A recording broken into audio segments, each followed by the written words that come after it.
So many people are concerned about all the troubles in the world, but don't feel like they alone can make much difference. But what if there was something you could do that would help humanity as a whole evolve beyond a lot of the issues we face? Now, you probably don't associate self-forgiveness with worldwide evolution, but I'd like to suggest they are highly intertwined. Hi, I'm Carla Rieger, and this is the Golden Age Timeline podcast. For example, many people give up on important goals very easily when obstacles hit and then judge themselves for it. Whether it's a personal growth goal like better eating habits, a relationship goal like getting along better with your partner, or a career goal like building a more profitable business, or any number of other goals. It's common for people to get stuck, make mistakes, fail, and then judge themselves for lack of success and compare themselves to other people and all those things. So I'd like to suggest that's because people secretly or subconsciously or not so subconsciously lack a belief in themselves. They don't believe they have the capacity, the resources, or even the worthiness to succeed. Now, they may just call themselves lazy. Oh, I'm a procrastinator. I'm just too distracted. I've just had a lot going on. But what's really going on is this deep core lack of belief. And I would like to suggest that the way to break free from that is to create a regular practice of learning from past failures so that you can forgive yourself and others. And when you do this, I believe it helps not just you, but all of humanity evolve, because we're all connected. It's like cutting the cords that hold a helium balloon on the ground. It will naturally rise.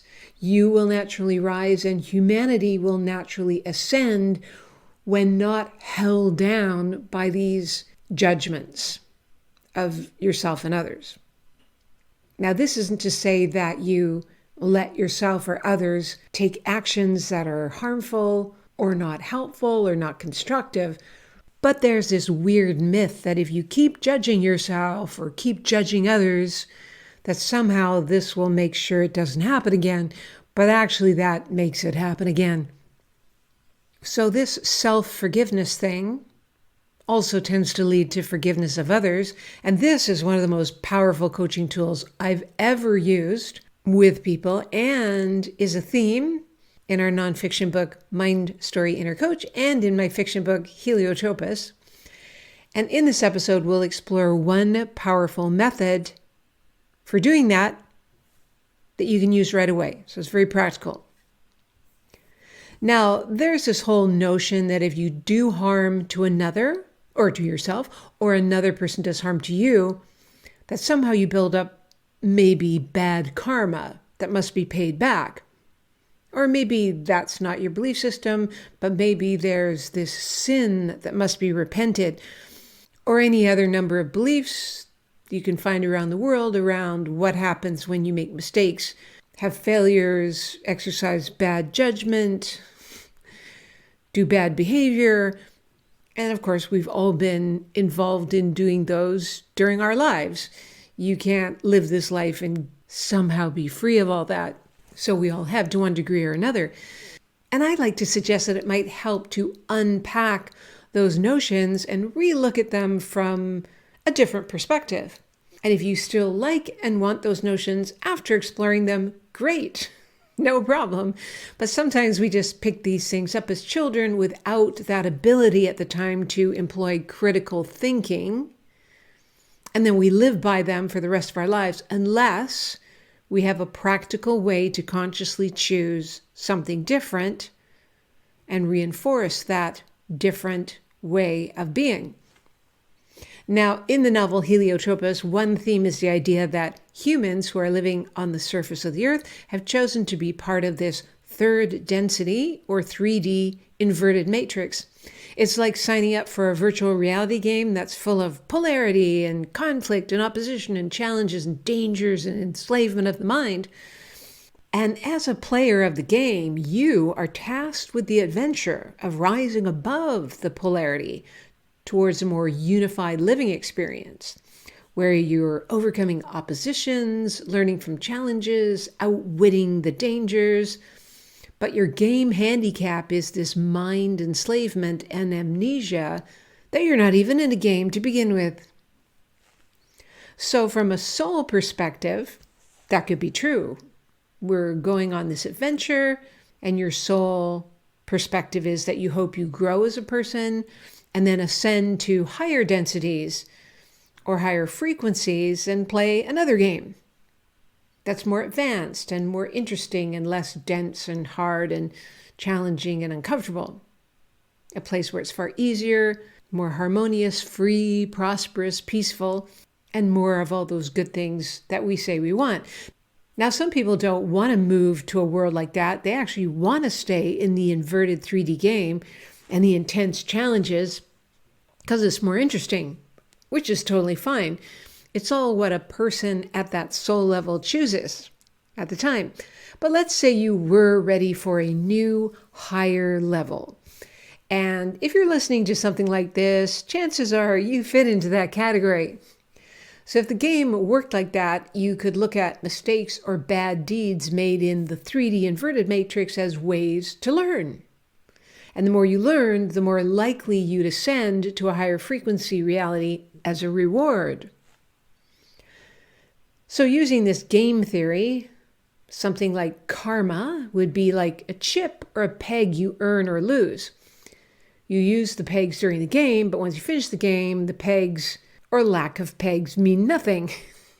You gain karma points, these pegs, by doing good deeds and lose them by doing bad deeds. And so say you believe in reincarnation, where you keep coming back and playing these games, and you decide as a soul that you must reincarnate because you owe karma to someone or someone owes karma to you. So you keep finishing a game in the 3D control matrix or virtual reality game, but then you start over again because you have to, because you owe this karma or they owe it to you. So you keep looping, playing over and over and over again, because each time you keep making more mistakes. And you're never perfect, so you feel like you have to keep going back and playing again and again. But what if, as I said, karma is only a game device like pegs? For example, I remember this game I had as a kid called Life. And you had this car that you would try to fill up with other people, like a spouse and kids represented by the pegs. And that's a sign you were winning. But once the game was over, whether you had a car full of pegs or not, those pegs would be tossed back in the box and not mean anything. Because the whole point was to just have a device to show you learned and grew from experience, not whether you were a good or bad person. Or the same idea with the idea of sinning and going to hell, or having to seek forgiveness outside yourself. This whole idea of karma and the sin redemption thing doesn't seem to include learning from mistakes. It's like that old adage, good decisions come from experience, but experience comes from making bad decisions. So wisdom is really the currency of growth, not karma or this sin redemption cycle, because how will you learn? So somehow the idea of karma or sin, whether you believe it consciously or not, got warped to mean something that actually stopped the thing it was supposed to be helping you do. So for example, say you steal from someone and you get away with it, and then someone steals from you and gets away with it. One way of looking at it is that you attracted being stolen from as bad karma. But does that really help you stop stealing? It might make you think twice about doing it again because you experience what it's like to be on the receiving end, but only if you choose to look at it that way.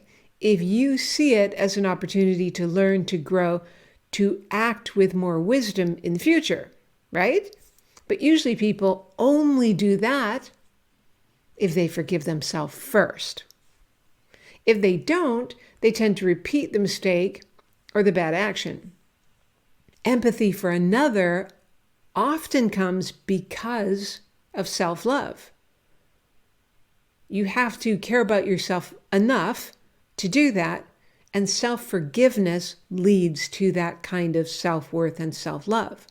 So you kind of need to do the self-forgiveness first. You just can't care about another if you don't care about yourself first. Like a career criminal who steals for a living probably does get stolen from because those are the type of people they hang around with. Does that stop that person if there is underlying low self-worth? No, because that low self-worth usually means the person isn't open to learning, to gaining wisdom. They think, I'm just a bad person and bad people do bad things. It's their inner subconscious mind story that they live by. They've cast themselves as the thief, and thieves have a script they must play out. They would have to recast themselves as an honorable, honest person, which would then lead them to a different script. Therefore, different actions, different results. Now, someone who casts themselves as a thief may have a justification like they're just trying to survive. It's a dog-eat-dog world. But that usually means they've lost their connection to their humanity, to their empathy. So if karma bites them back, they don't care, they expect it. It doesn't make them wiser. Same with committing a sin and then, say, confessing it. And this authority figure absolves them. Does that process involve learning from it? Sometimes, but more often than not, it's like a get out of jail free card and the person just does it again. The only way out of the cycle might be to stop playing the karma sin game and play the ascension game instead. Another more common example of where a lack of forgiveness gets people in trouble is when you feel you've let yourself down. It's hard to move forward taking actions on important goals if you don't trust yourself to follow through, and many of us don't. Because the truth is, most of us have set goals, then fail to finish or even start them. In fact, most people do that most of the time. So if you've ever struggled with this, it's common but not necessary. If you have the tools to break out of this self-sabotage habit, you'll be far ahead of the average person. So say you're thinking about a year from now and what you want to accomplish. What you're really doing is telling yourself a mind story to your present day self that will be the reality of your future self. You are in essence creating a new character in the story of your life who is in your future on a possible new timeline.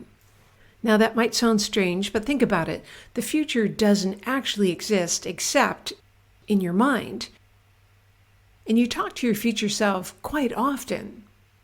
So for example, you're lying in bed, imagining yourself eating something you'd like for breakfast. You're really talking to your future self, say 15 minutes from now. Or while thinking about a goal you want to achieve, like losing weight, you imagine yourself thinner. You go into a future self who is thinner. In other words, it's not a weird woo-woo thing. It's a very practical thinking process that everybody utilizes as a human because we naturally plan for our future. Now, some of us do it more than others. So an important concept to grasp is that you have a relationship with this future self that is based on the thoughts and imaginings that involve the future self. And sometimes our relationship with this future self is good and empowering, and sometimes it's not, and we don't even realize it. So how you think about yourself, past, present, or future, determines how you feel about yourself, and how you feel determines what you do, which determines your results. In other words, if you think you failed in your business in some ways in the past, you will feel a lack of confidence in the present, leading you to not make bold offers because you're imagining that your future self is unable to achieve success, and you won't find the success you want in your business. And much of this is happening below your awareness. As I said, you might just start to think, oh, I'm just lazy, disorganized, or I'll get to it when my kids leave home, or when I've lost some weight, or when I get a bit more money. But really, it all starts with what you think about yourself, what meaning you give to the circumstances you find yourself in, and the way out of that stuck place is this self-forgiveness. So that's the whole concept behind our Avara model that we teach in the book MindStory Inner Coach, which is a 5-step process. You can just fill in the blanks with any area you think you might not be forgiving yourself on and find freedom out of it. And you can get that at goldenagetimeline.com/shop or see the link in the show notes. So that's why we focus so much on the meaning you give to situations and how you think about yourself, because once you can change that, it creates a domino effect towards changing feelings, actions, and results. So between Dave and I, we have probably coached thousands of people, especially those building online coaching businesses or those in some area of expertise or in some sales role. And we often see similar circumstances happen to people. But what's really interesting is the meaning they give the situation. It can be very different. For example, 2 people vow to increase their income as part of their New Year's resolution. One way to do that is to finally launch that online product, for example. They meant to do it last year, but life got in the way. So both do it, both do the launch. One person launches the online product and spends more than she makes in getting out there. The meaning she gives to the situation is that she is a failure. It proves she is therefore unworthy of success and that she's incapable as a business person. So she feels defeated, and that feeling stops her from doing any more launches, which leads to the result of losing income, and that reinforces her meaning and interpretation that she's a failure and incapable. So she doesn't get to realize her New Year's resolution, and another year goes by. Another person in a very similar situation gives a different meaning. She goes into the product launch deciding she will have her own back no matter what.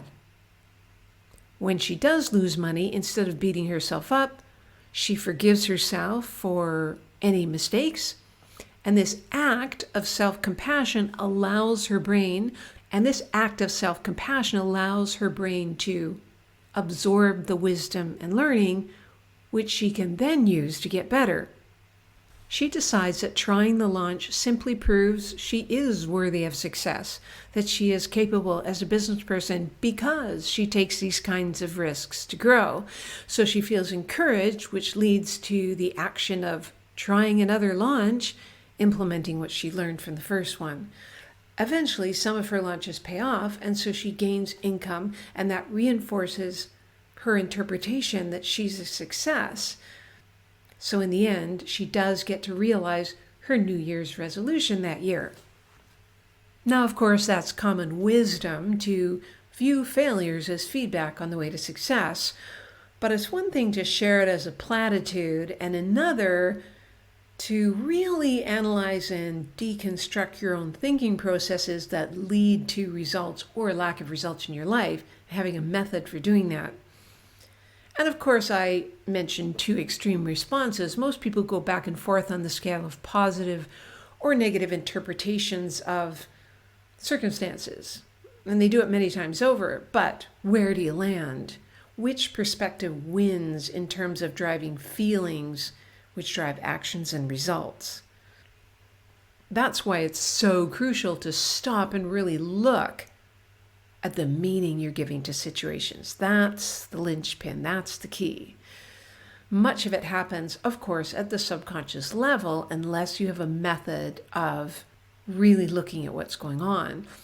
The only symptoms at a conscious level are often things like procrastination versus motivation, that tension headache versus high energy, or that worry in the morning instead of jumping out of bed ready to take the day by storm.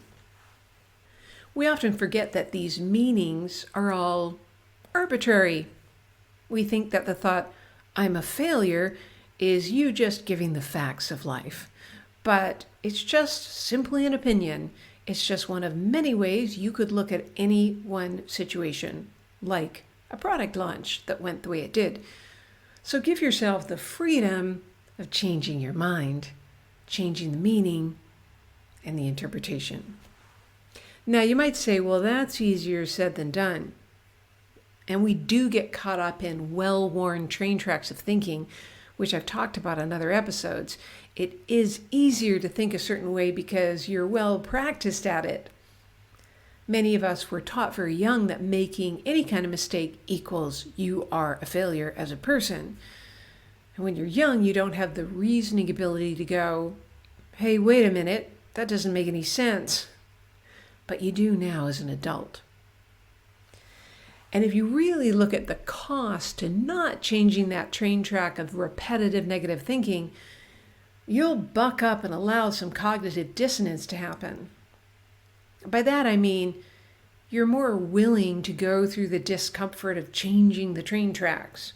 So it's effortful at first. Like when you first start driving a car, you have to think about every single thing you're doing. But then it becomes second nature and it's easy.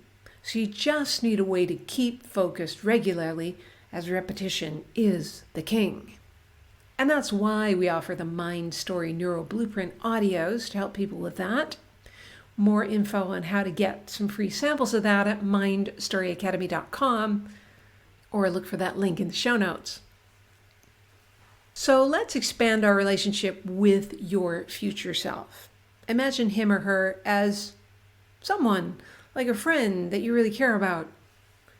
Now, of course, it is you, but we're going to use the future you versus the present day you as separate, just so we can start to view it as a relationship and see that relationship as a thing that's very important to nurture. One of the suggestions I give to my coaching clients is that you write letters to yourself. You write a letter, say, from your future self to yourself now, or from your present self to your future self. And when you try it, you realize how fun it is and how powerful it is. So I have my clients start with writing a letter first from their future self to their past self, because that's often easier. For example, you write a letter to your 18-year-old self, say just as you're leaving high school, and you tell them what to do, or how to think, or how to feel. Like, don't go to university, travel instead, or don't give up guitar, or don't date that guy, or don't do that dare that gets you arrested, or whatever it is that happened in your past. We're pretty good at giving advice to our past selves. And you can often get into helping your younger self calm down about things he or she took so seriously.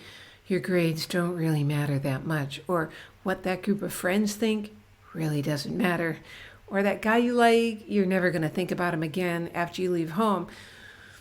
So that's a great way to start. Write a letter to your past self at any age that you want to choose. Now, a second way that's a bit more trippy is to imagine yourself when you're, say, 18, writing a letter to you now, at whatever age you're at now. What are her hopes and dreams for your future life? That could be very revealing, because sometimes we had dreams we forgot about that we shelved because we tried and failed and we didn't have our own back and we beat ourselves up, so never tried again.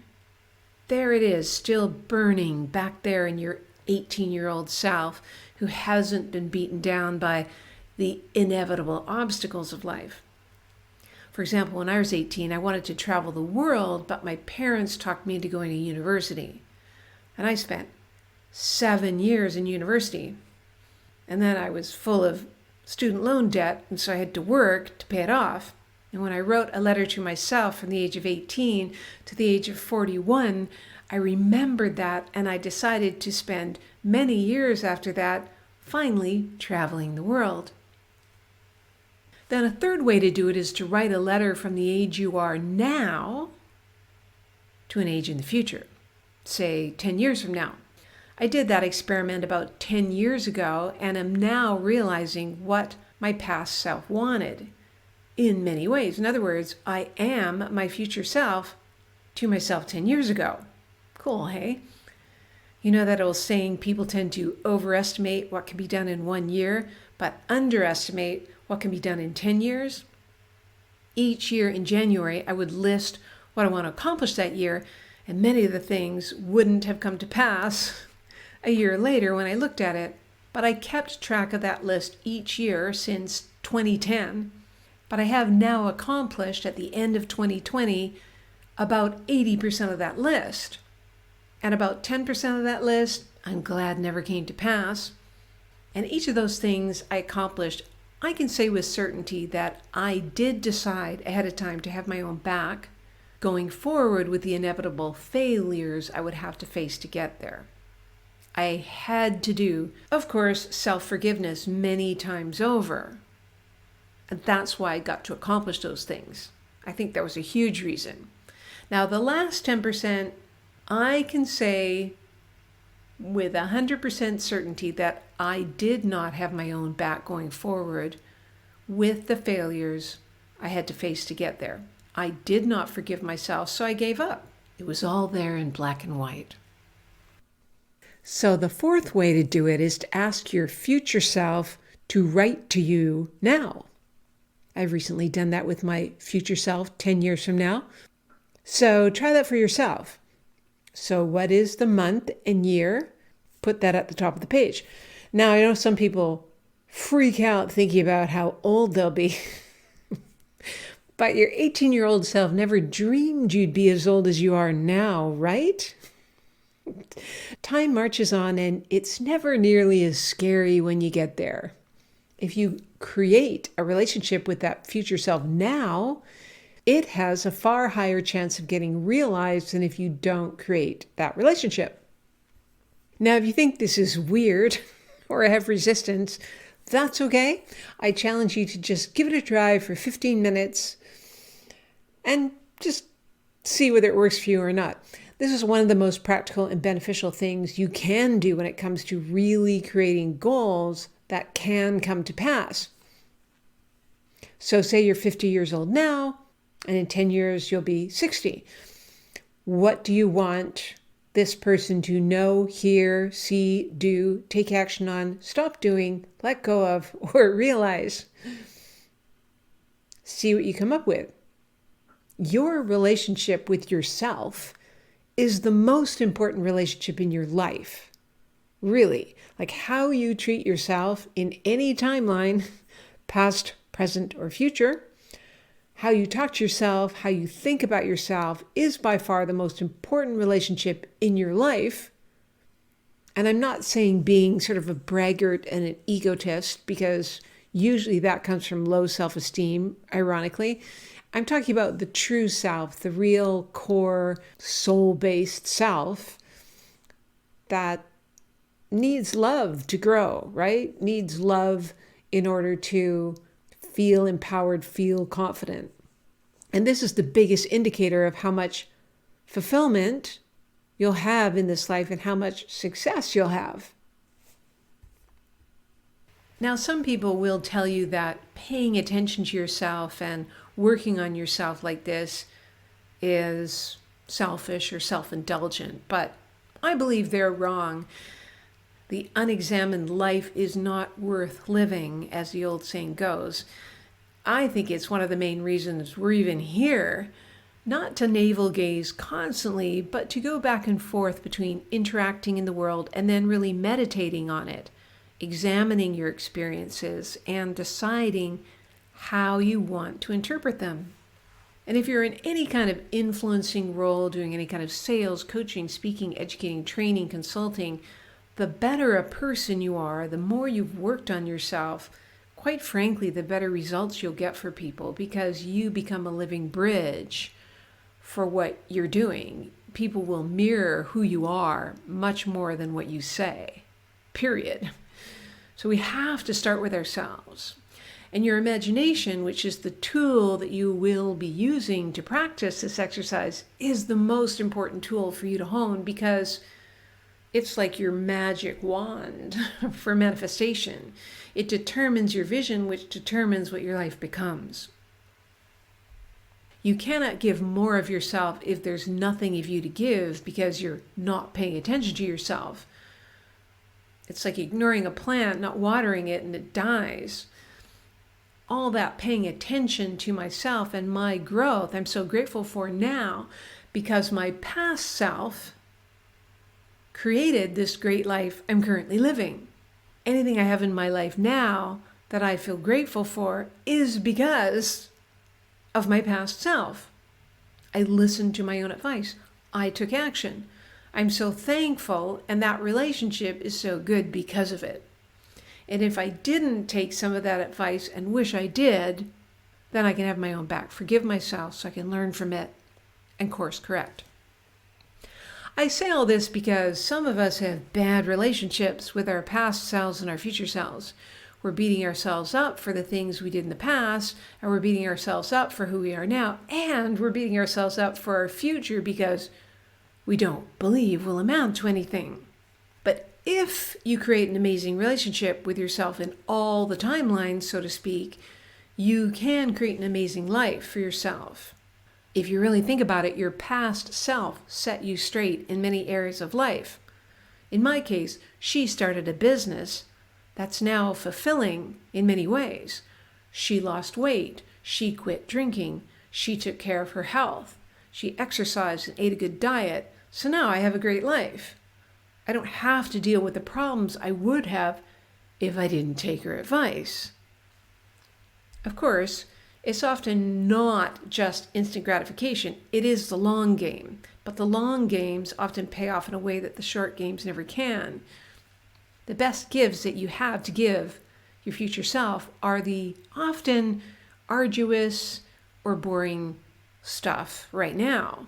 So being responsible with my health, managing my money, keeping up with the self-growth, resting regularly, getting enough sleep, pacing myself, working every day on big, complex projects, even if just for a few minutes, like an online course or a book, all of those things personally that I'm doing for myself is because I love my future self. And in the future, I will be so delighted and appreciative of my past self that I did all those arduous, boring, everyday things. And one of the best ways of doing this is to think about your future self as someone you really love and care about.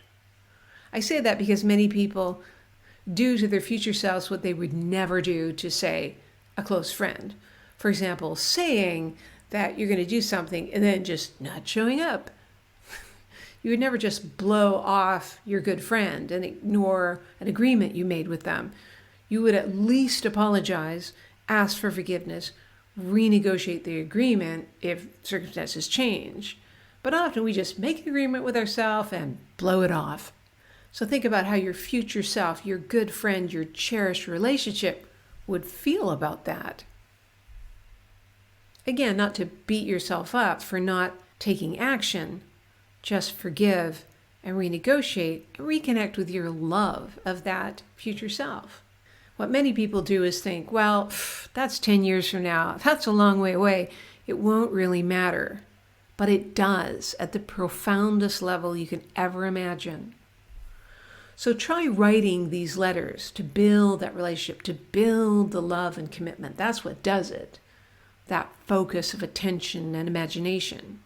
Then these small regular actions that create this future self won't be from a place of obligation or feeling like I have to do it. It will be second nature because you have practiced that skill within yourself. That relationship is strong and so worth it. So if you enjoyed listening to this and want more tools like this, do check out our audio and video online course called MindStory Blueprints. You'll learn how to strengthen 15 of the most important core beliefs we've discovered our clients found the most valuable for creating a thriving life. The course supports you over 66 days to change old train tracks of thinking and exchange them for good ones. So you'll see the link to that in the show notes. And you can check out the MindStory Inner Coach book if you like nonfiction books with fill-in-the-blanks processes to guide you through finding and releasing regrets, resentments, past blocks, and freeing yourself up for creating a life you love and deserve. And you'll see that link in the show notes too. And if you like a page-turning fantasy adventure novel, check out the award-winning Heliotropus. You can also see that link in the show notes, and all three can be found at goldenagetimeline.com/shop. And you can get them with cards, PayPal, or crypto for a very reasonable price. So that's it for now. Do like, share, and subscribe if you haven't already done so, because that helps others find this material. Thank you so much. And until next time, thanks for listening.